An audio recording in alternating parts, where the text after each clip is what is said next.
Crocodylus porosus o Indo-Pacific crocodile ang largest living reptile sa buong mundo. Mabangis, matalas ang ngipin, biglaan kang gumalaw. Kinatatakutan ang mga higanteng buwaya. At isa sa paboritong tirahan ng mga buwayang ito, ang Pilipinas.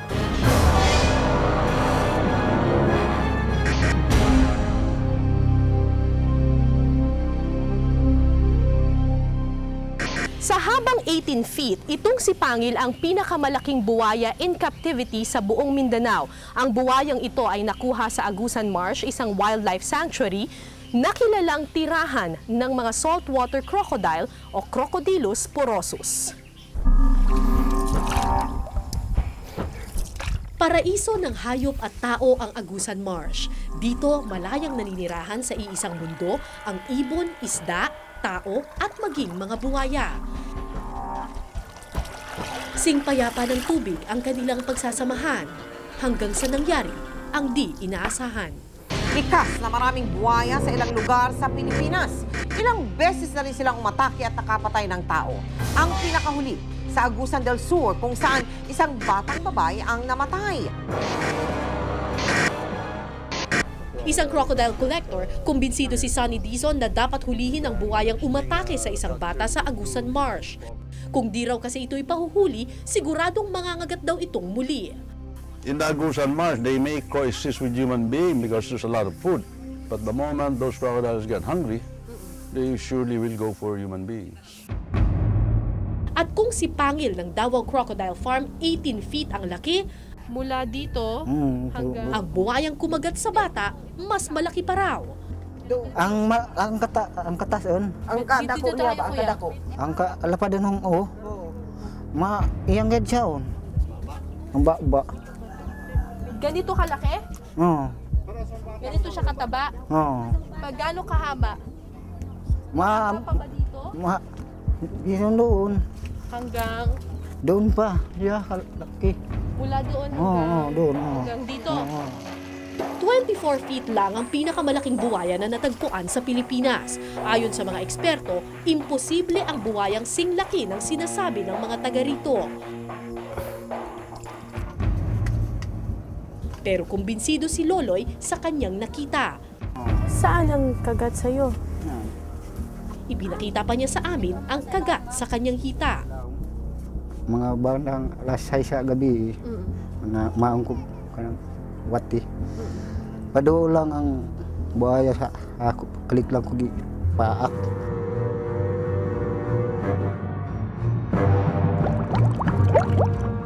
Teka, sakit ng anak mo. 7 buwan nang lumipas mula nang mangyari ang insidente, pero hanggang ngayon halos di pa rin matanggap ni Aling Diding ang pagkawala ng anak na si Rowena. Pagkuha ni mo dito, buhi kay itong akong anak. Karong pagkuha ni mo diri patay na yuling akong anak ng buhi. Bisan mauna lang itong akong anak mo. Dating mangingisda, sa Lake Mihaba sila nakatira kung saan nag-aaral si Rowena. Pauwi na galing sa paaralan si Rowena nang kagatin siya di umano ng buwaya. Ngayon, ayaw nang bumalik sa Lake Mihaba ng pamilya. Pati ang kanilang kabuhayan, tuluyan na nilang iniwan. Ito ba ang school? At hindi siya nag-iisa. Nang pasukin ko ang Lake Mihaba, Monday ngayon, so in-expect mo dapat may mga bata dito sa eskwelahan. Pero, parang walang tao.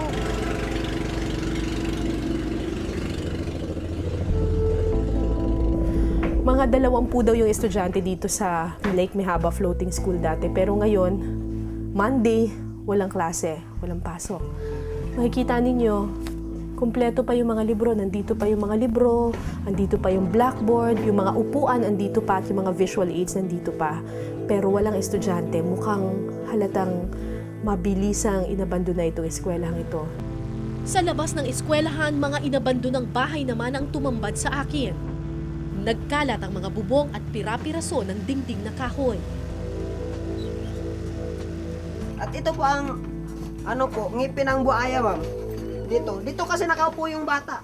Oo. Tapos, Tapos pag kagat ng buhaya, ito po ang nakuha. Ito po ang nasa babaan niya na ngipin, ma'am. ito. At saka ito yung nasa unahan po. Nakaupo kasi yung bata, ma'am. Dito. Oh. Tapos, Pagkagat ng buhaya, ganon po. Tapos paganyan pa ang ulo niya. Sa takot, halos 20 pamilya sa Lake Mihaba ang nag-evacuate nang mangyari ang insidente sa Agusan Marsh. Pero gaano nga ba kabangis ang buhaya ng Agusan Marsh? Gaano katotoong higante ang buwayang ito?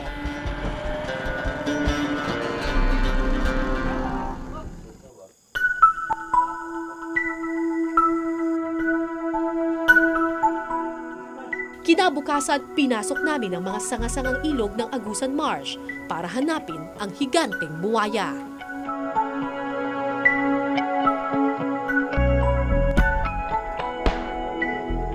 alas 5 na ng madaling araw, papunta kami ngayon sa Lake Mihaba. Ang sasakyan namin ay itong tinatawag nilang baroto. Itong baroto na to, kung napapansin ninyo, walang katig siya. Talagang kailangan matindi yung pagbabalanse mo. Kanina nga, pagpasok ko dito, nadulas ako kaagad. Madulas kasi siya at saka very unstable. Tahimik ang tubig ng Lake Mihaba. May halo itong putik, kaya di mo maaaninag kung ano ang nasa ilalim. Maingat kaming nagsagwan. Baka sakaling may makasalubong kaming buhaya. So saan ninyo nakikita yung buhaya? Kadalasan po, ma'am, dito. Dito sa bandang dito. Saan ba? Doon. Palutang-lutang siya. Nung papunta nga sila ng umaga, nasalubong nila ng buhaya na palutang. Nabara nga ng Dito bangka. sa kung saan tayo ngayon, Oh. gaano kalaki? 29 feet. Feet, ma'am. 29 feet? Saan yung banda nakita? Doon lang sa, ano, Doon sa gitna, ma'am. Doon sa gitna nito. Doon namin nakita. Hinahabol pa nga nila, ma'am. Nilapitan pa. Si Jomar, isang mangingisda, ang isa sa iilang naiwan sa Lake Mihaba. Hindi niya nilisan ng lawa. Nandito raw kasi ang kanyang kabuhayan. Kuya Jomar, nung naglalakad po, nung nagbabangka po dito mismo, di ba? Opo. Ganito mismo. Nasaan banda yung buwaya? Kung kunyari, ikaw si Kuya Roy at ako po yung batang biktima, nasaan po? Nandito po sa tabi, ma'am. Nasaan yung buwaya? Nandito po. Andito. Opo. Ito, ma'am, nasa ilalim kasi nakagat pa ng buhaya at saka yung bata kasabay. Pag ikot ng buhaya, yung dulo po nito, nakuha po, kaya lumutang na yung buhaya at saka naiwan na yung isang bata. Bakit nangagat yung buwaya? Nadaanan lang kasi, ma'am, aksidente. Hindi raw kinain ng buwaya ang katawan ng bata. Pagkatapos ng 3 araw, lumutang ang katawan nito sa isang malayong parte ng lawa.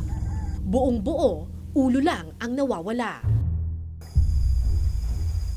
Naniniwala si Jomar na aksidente lang ang nangyari. Sa tagal na raw kasi niya sa Lake Mihaba, ni minsan di raw siya inatake ng buwaya. Pagkatapos nung pangyayari, ma'am, palagi na namin nakikita ang buhaya pero hindi naman kami naanang. Isang oras naming nilibot ang Lake Mihaba pero walang lumabas na buwaya. Posible raw na lumipat na ito sa mas malalim na parte ng ilog. Kaya lumipat kami sa mas malaking bangka.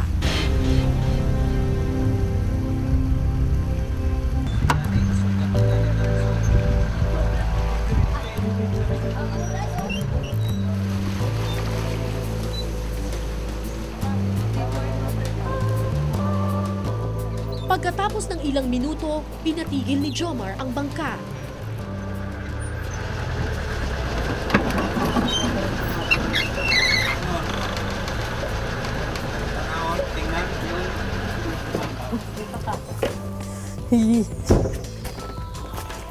Alright. Ano itong pinuntahan natin? Yung dinaanan ng buhaya po, ma'am. Dito dumadaan yung mga buwaya? Oo. Kapag galing sila sa sa ilog, dito sila Dito sila po papasok. Saka dito rin sila lalabas, ma'am. Ay, ito. Parang Oo nga. parang karabaw. Sa isang parte ng ilog, ipinakita sa akin ni Jomar ang ilang bakas sa putik. So, ito yung sinasabi ng mga tao dito na daanan daw ng mga buhaya. Kung galing sila doon sa ilog, dito sila umaakyat papunta doon. Talagang alam mo na may buhaya dito kasi kung titingnan mo, ito yung bakas niya eh. At ito yung kabila niyang ay, pag ganun siya. Pababa, ma'am. Kasi kung titingnan mo to, ito yung paa. Tapos merong ganyan, oh. Malahigante ang bakas sa putik. Kasya at dalawa kong paa. 8.5 ang paa ko eh. Ganyan siya kalaki. Sinundan ko ang mga bakas para matunton ang kinalalagyan ng buhaya.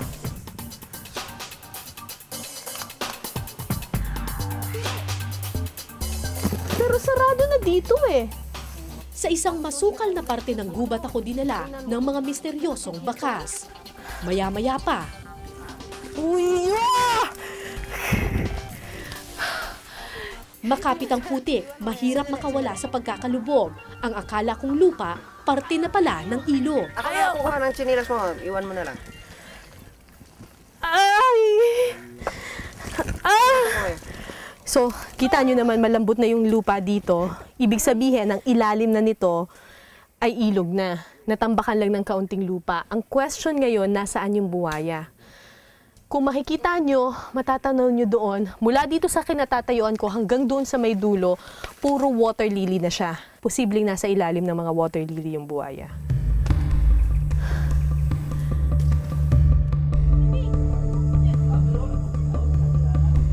Kinabukasan, ipinagpatuloy ko ang aking paghahanap sa higanting Crocodylus porosus ng Agusan Marsh. Tinahak namin ang pinakamalalim na parte ng marshland, ang lawa ng tagsobon at tagbuhaya. Pero pagkatapos ng isang oras na paglalayag,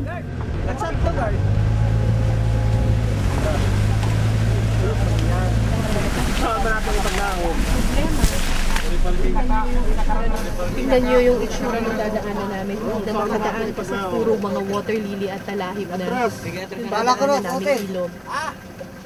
Pala ko, kaya Hindi ka siya? dahil nabarahan na ng talahib at water lily ang aming bangka, napilitan kaming maglakad. Ano ba to? Sige. Tarasan siya una bago sila makapasok. So, hindi kasi makadaan yung bangka natin papunta dun sa Lake Tagsobon. Ang gagawin natin, lalakarin natin siya. Dadaan tayo dito sa mga talahiban na to. Yung iba dito, medyo hindi stable yung lupa. Subukan natin. Lagpas tao ang mga talahib na sumalubong sa amin. Matalas man sa balat, tumuloy kami sa paglalakad. Ang hindi mo alam dito sa nilalakaran na to, hindi mo alam kung lupa pa yung nilalakaran mo o mga patong-patong na talahib lang na nasa ibabaw lang ng tubig. Kasi may mga ibang parts na dito na tubig lang talaga yung nasa ilalim. Nagkataon lang na napatungan siya ng maraming talahib. So kailangan medyo mabilis yung lakad para hindi ka lumubog.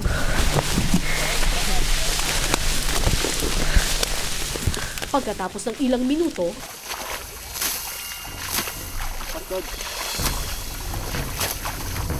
Ran. Ano yaw? Tungahan doon. Ano na? Tungahan sa buhaya, ma'am. Gamay. Gamay. Yun. Anong gamay? Dili dako gamay. Maliit siya. Maliit na Maliit na buhaya. Oh. Sumisilip Yun ang ulo niya, lumabas. Ngayon lang. Ngayon lang. Eh, nasaan na ngayon? Nandyan po, ma'am. Laom mo na. Malalim kasi dito. Malalim.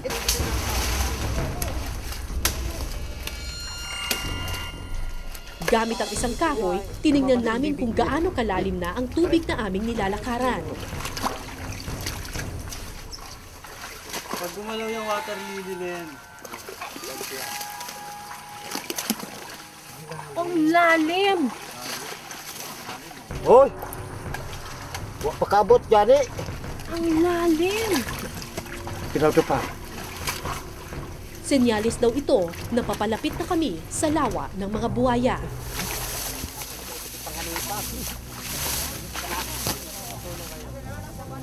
Pagkatapos ng isang oras na paglalakad, tumigil ang aming mga kasama. Delikado na raw para tumuloy pa. Ay, sorry. Ay, Diyos ko. Ay! Okay. Mula sa tuktok ng puno, tanaw na ang lawa ng Tagsobo at Tagbuwaya. Kasi maraming mga talahib, akala mo lupa yan, pero hindi talaga. Talahib lang siya na nakapatong lang sa taas ng tubig. Parang itong tinatapakan ko ngayon. Kaibahan nga lang, doon, mas malalim yung tubig, hindi hanggang dito. Jomar, hanggang saan ang tubig doon? Doon, hanggang dito na po. Hanggang dito na daw yung tubig doon. Dito na namin itinigil ang paghahanap. Delikado na raw para tumuloy. Sa lalim ng tubig at sukal ng lugar, wala kaming kalaban-laban kung biglang sumunggap mula sa talahiban ang mga buwaya.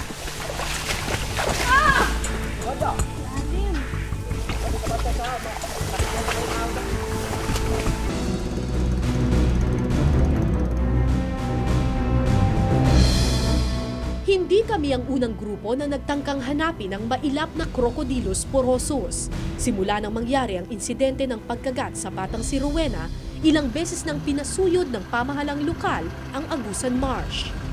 Sobrang laki na siya, feeling niya monster na siya. Magkakaya niya na lahat, pati human, ina-attack na niya.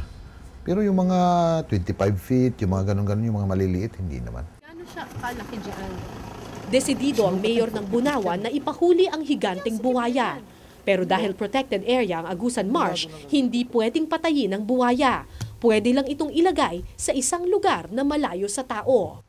Mula sa pader na ito hanggang dun sa dulong pader doon, ang sukat niyan ay 40 talampakan o 40 feet. Ganyan daw kasi kahaba yung buwaya na natagpuan sa Lake Mihaba. Ito yung buwaya na pumatay sa isang 12 years old na bata. Ang gagawin nila dito, huhukayin nila itong nasa likod ko, lalagyan ito ng tubig, at kapag nahuli na nila yung buwaya sa Lake Mihaba, dito na ito permanenteng maninirahan para hindi na makapinsala ng iba. Pero 40 feet nga bang talaga ang buwaya ng Agusan? Impossible. Indo-Pacific crocodiles, extremely large ones, you're looking at like 18 feet in that neighborhood. Habang humahaba raw kasi ang buntot at katawan ng buwaya, dumodoble rin ang timbang nito. Si Pangil ay 18 feet na may bigat na 1,000 kilos. Kapag humaba ito hanggang 19 feet, magiging 2,000 kilos daw ang timbang nito. Sa makatuwid, kung totoo ang 30 o 40 feet na buwaya, mahigit 10,000 kilo ang bigat nito. Dagdag pa ni Ross, habang lumalaki ang katawan ng buwaya, lumalaki rin ang ulo nito. To get a crocodile that big would be very, very difficult. Well, let's put it this way. In Java, back when there was Java man, there was a crocodile, Crocodylus oesophagus, that did eat people and was 40 feet long. But its skull was bigger than this table. And it also... Oh my... It also ate, you know, saber-toothed cats and other things like elephants and stuff like that. Ipinakita namin kay Ross ang litrato ng bakas sa putik na aming nakita. Malaki nga raw kung titingnan ang paa ng buwaya, pero hinala niya nasa 18 feet lang ang laki ng buwayang ito. Pero ano pa man ang laki ng buwaya, desidido na ang mga tao at ang pamahalang lokal na hulihin ang tinatawag nilang killer crocodile. So ngayon, ano talaga, yung monster na yan, kukunin na talaga, huhulihin. Huhulihin yung buwaya na yan. Ang issue ngayon, crocodile against human, yun. Dahil hindi rin natin basta-basta paalisin yung mga tao doon. Pero para kay Ross, hindi dapat sabihing halimaw ang buwaya ng Agusan Marsh.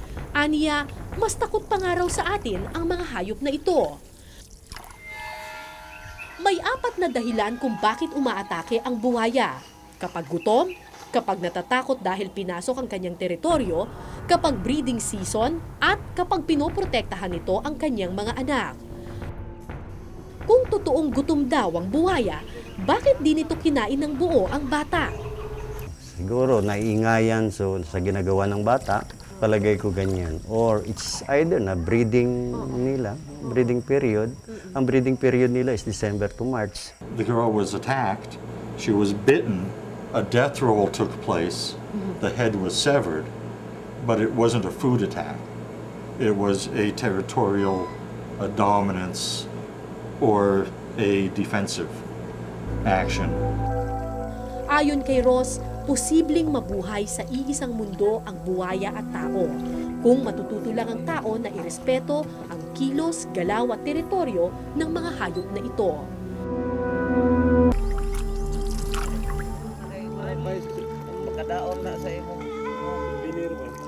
Sa Agusan Marsh na ipinanganak si Jomar.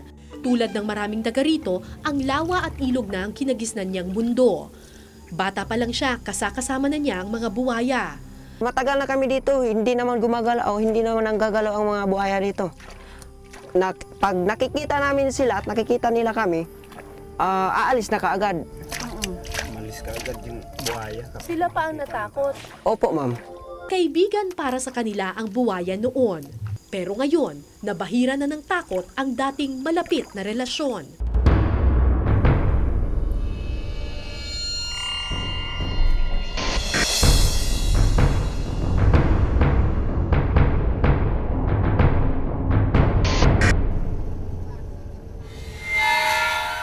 Marami sa mga kapitbahay ni Jomar nag-alisa na sa Lake Mihaba.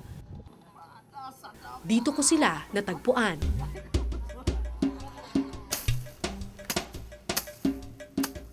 Sa takot sa mga buwaya ang mga dating mangingisda, ngayon napilitang magsaka. Gusto niyo bang bumalik sa Mihaba or ayaw niyo nang bumalik doon? Gusto bumalik. Gusto niyo bumalik? Ang pinakadako nga buhaya mo ay makuha unta. Makuha unta. Kaya mo gyud tong nagkuan sa baboy ug bata.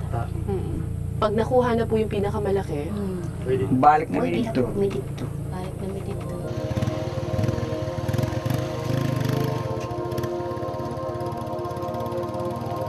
Pangarap ng lahat ng nagsilikas na makabalik muli sa Lake Mihaba. Pero hanggat hindi nahuhuli ang higanting buwaya, hindi sila babalik. Ang dating kaibigan, itinuring na nilang halimaw.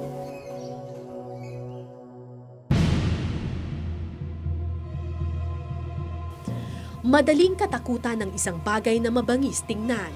Madaling tawaging halimaw ang isang nilalang na mas malaki at mas malakas sa atin. Pero hindi lahat ng bagay na mabangis ay kaaway ng tao. Gaano man kalaki, gaano man katalas ang kanilang pangil, ang mga buwaya ay kahati natin. Tulad natin, sila'y natatakot din. Tulad natin, sila'y nagagalit din. Hindi natin pag-aari ang mundo. May kahati tayo rito. Kung kikilalanin lang natin ng mabuti ang mga kahati natin sa mundong ito, posibleng mabuhay na magkasama ang buwaya at tao. Ako po si Cara David at ito po ang Eyewitness.